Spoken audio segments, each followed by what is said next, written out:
ఖండితం సామ్రాజ్యవాద American విధానం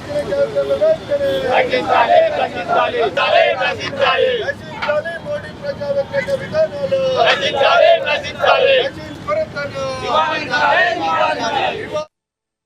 ఇంకా oil నిక్షేపాల మీద కూడా దాడులు జరుగుతూ ఉన్నాయి.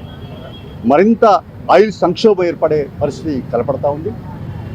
ఇంకోవైపున మానవాళి కూడా భవిష్యత్తు ఏమిటి అనేటువంటి పరిస్థితి తలదాచుకునేటువంటి పరిస్థితి, దాని దుస్థితి ఏర్పడ్డది. ట్రంప్ రెండవసారి అంటే ఆయన అధ్యక్షుడు అయిన తర్వాత ప్రకంపనలు సృష్టిస్తూ ఉన్నాడు.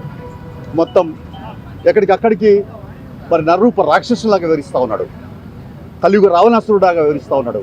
అందుకనే యుద్ధం వద్దు, ప్రపంచానికి ముద్దు.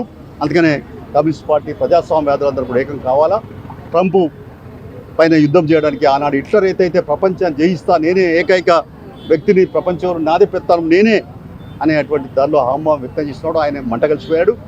ట్రంప్ నువ్వు కూడా మంట కలిసిపో తప్పదని చెప్పి హెచ్చరిస్తా ఉన్నాం. అయితే ఇక్కడ నరేంద్ర మోడీ మౌన పాత్ర వహిస్తూ ఉన్నాడు, మౌనమూల్యంగా వేస్తూ ఉన్నాడు. ఇంత దారుణం జరుగుతున్నా మరొక ప్రపంచ యుద్ధం వచ్చే ప్రపంచం అంటే మూడో ప్రపంచ యుద్ధం వచ్చే పరిస్థితి కనపడతా ఉన్నది.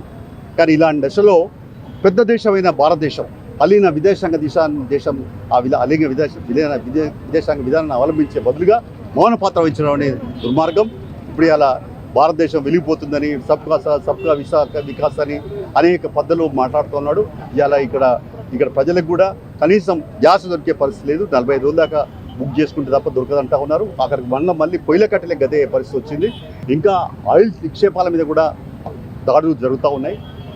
మరింత ఆయిల్ సంక్షోభం